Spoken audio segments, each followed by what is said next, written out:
Os livros de 1º e 2º Reis. Embora sejam dois livros separados em nossas Bíblias, eles foram originalmente escritos como um livro contando uma história unificada, que começa no livro de Samuel, que acontece antes desse. Então, Davi unificou todas as tribos de Israel em um reino. E Deus prometeu que da sua linhagem viria um rei messiânico que estabeleceria o reino de Deus sobre as nações e cumpriria as promessas feitas a Abraão. Assim, o livro dos reis conta a história da longa fila de reis que vieram depois de Davi e como nenhum deles cumpriu essa promessa. Na verdade, eles levam a nação de Israel diretamente ao desastre. O livro foi desenhado para ter 5 movimentos principais. A história começa e termina com foco em Jerusalém. Primeiro, com o reinado de Salomão e a construção do templo, e depois, nessa última sessão, termina com a destruição de Jerusalém e o exílio de Israel para a Babilônia. E a história que leva a essa tragédia é o que compõe as 3 sessões centrais. O que explica como Israel foi dividido em 2 reinos rivais, como Deus tentou impedir a corrupção de Israel enviando os profetas, e como o exílio se tornou a consequência inevitável do pecado de Israel. O livro começa com 2 capítulos sobre o reino, passando de Davi, que estava velho, para seu filho Salomão. E as palavras finais de Davi a Salomão são muito semelhantes às de Moisés para Josué e de Samuel para o povo. É uma chamada para permanecer fiel aos mandamentos da aliança e viver em aliança somente com o Deus de Israel. Mas as palavras de Davi parecem que são vazias, porque Davi e Salomão conspiram a consolidação do novo reino através de uma série de assassinatos políticos. Não é um bom começo. O melhor momento de Salomão acontece quando ele pede a Deus por sabedoria para liderar Israel, e ele até conclui o sonho de Davi de fazer um templo para o Deus de Israel. Aqui a história realmente para e descreve detalhadamente o desenho desse templo. Assim como o desenho do tabernáculo na Torá, há também uma série de itens de ouro e joias e representações de anjos e árvores frutíferas. São todos simbolismos representando o Jardim do Éden. É o lugar onde o céu e a terra se encontram, onde a presença de Deus mora com seu povo. Mas assim que Salomão termina o templo, ele toma decisões terríveis e o reino desmorona. Ele começa com a decisão de se casar com as filhas de outros reis, centenas delas, por alianças políticas. E ele adota os seus deuses e introduz a adoração daqueles deuses em Israel. Salomão, em seguida, acumula quantidades enormes de riqueza, constrói um exército enorme e até institui o trabalho escravo em todos os seus projetos de construção.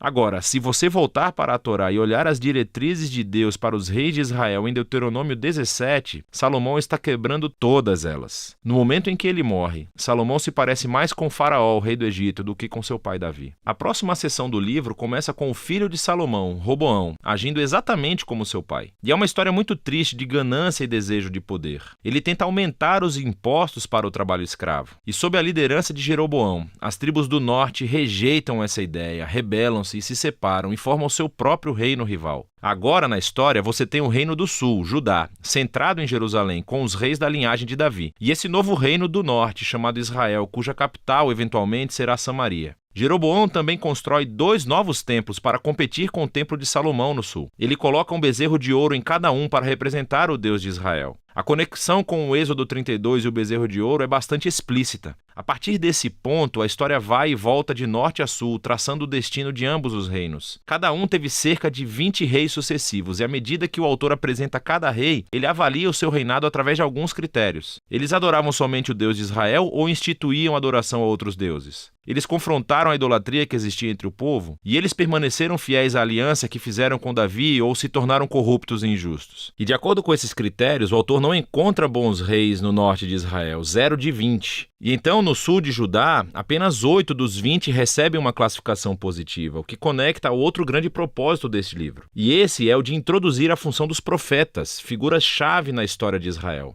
Assim, na Bíblia, os profetas não eram cartomantes, pelo contrário, falavam em nome do Deus de Israel e exerciam a função de vigilantes da aliança, o que significa que eles clamavam por idolatria e injustiça entre os reis e o povo. Eles estavam constantemente lembrando a Israel do seu chamado para serem uma luz entre as nações, para que obedecessem aos mandamentos da Torá. E assim, os profetas desafiaram Israel a se arrepender e a seguir o seu Deus. Nessas sessões centrais de cada rei, Deus então levanta os profetas para responsabilizá-los. Os profetas mais proeminentes são os do norte, Elias e o seu discípulo Eliseu, bem aqui no meio do livro. Elias era um homem selvagem, vivendo no deserto, e seu arqui-inimigo era o rei do norte, Acabe, e a sua esposa cananeia, Jezabel. Juntos, esses dois instituíram sobre Israel a adoração ao deus cananeu Baal. E assim, em uma história famosa, Elias desafiou 450 profetas de Baal para uma competição, para ver qual deus era real. Ambos construíram altares e oraram aos seus deuses, mas somente o Deus de Israel respondeu com fogo. Depois disso, Acabe usa o seu poder real para matar um agricultor israelita e roubar o vinhedo de sua família. E Elias novamente confronta a injustiça de Acabe e anuncia a queda do seu reino. Elias finalmente passa o manto da sua liderança profética para um jovem discípulo chamado Eliseu, que pede por 2 vezes a autoridade de Elias. O que é fascinante aqui é como o autor contou 7 feitos miraculosos de Elias e então ele apresenta histórias de 14 atos de poder de Eliseu. Ambos os profetas eram claramente homens notáveis e desempenharam o mesmo papel, confrontando os reis de Israel por idolatria e injustiça. E, infelizmente, eles não conseguiram afastar Israel da apostasia. Na próxima sessão, o Reino do Norte é abalado por uma revolução sangrenta iniciada por um rei chamado Jeú, que destrói a família de Acabe. E embora Jeú tenha sido inicialmente enviado por Deus, sua violência simplesmente ficou fora de controle. E cria esse ciclo de assassinatos políticos e rebeliões das quais Israel nunca se recuperou. Depois de Jeú, acontece uma série de golpes de Estado. E cada rei segue outros deuses e permite injustiças horríveis. Tudo isso leva ao capítulo 17 de 2 Reis. O grande império mau da Assíria desce e acaba completamente com o Reino do Norte. E a cidade capital de Samaria é conquistada. Os israelitas são exilados e espalhados pelo mundo antigo. Agora, o capítulo 17 é fundamental. O autor interrompe a história e oferece essa reflexão profética sobre o que acabou de acontecer. Ele culpa a queda do Reino do Norte pela idolatria e infidelidade da aliança de Israel e seus reis. E assim Deus permitiu que eles enfrentassem as consequências das suas decisões. O movimento final do livro conta a história do solitário Reino do Sul. E aqui encontramos alguns reis muito heróicos, como Ezequias, que confia em Deus quando os exércitos da Assíria batem a porta de Jerusalém. Ou Josias, que descobre esse pergaminho perdido da Torá no templo. Ele começa a ler, sente-se convicto e institui reformas religiosas para remover a idolatria e as influências cananeias na região. Mas Judá está longe demais. O rei bem no meio desses dois, Manassés, é o pior de todos. Ele não só introduz a adoração a estátuas no templo de Jerusalém, como também institui o sacrifício de crianças. E assim Deus envia profetas para dizer que o tempo acabou. Israel atingiu seu ponto sem retorno. Os capítulos finais contam a história do Império Babilônico invadindo Jerusalém, destruindo o templo e levando o povo e a linhagem real de Davi para o exílio. Assim, a história termina e nos deixa a pensar: será que Deus está cansado de Israel? Será que ele está cansado da linhagem de Davi? Bem, o parágrafo final avança cerca de 40 anos até o exílio e conta uma história muito estranha. É sobre Joaquim, um descendente de Davi, que teria sido rei se retornasse a Jerusalém. O rei da Babilônia o libera da prisão e o convida a comer na mesa real pelo resto de sua vida. E o livro termina. Não nos diz muito, mas é uma história que dá um vislumbre da esperança de que Deus não abandonou a linhagem de Davi. Então a questão agora é: como Deus irá cumprir as suas promessas a Abraão, a Davi? Como ele vai abençoar as nações e trazer o reino messiânico? E para responder a essas perguntas, você precisa ler sobre a sabedoria nos livros proféticos. Mas por enquanto, esse é o livro dos reis.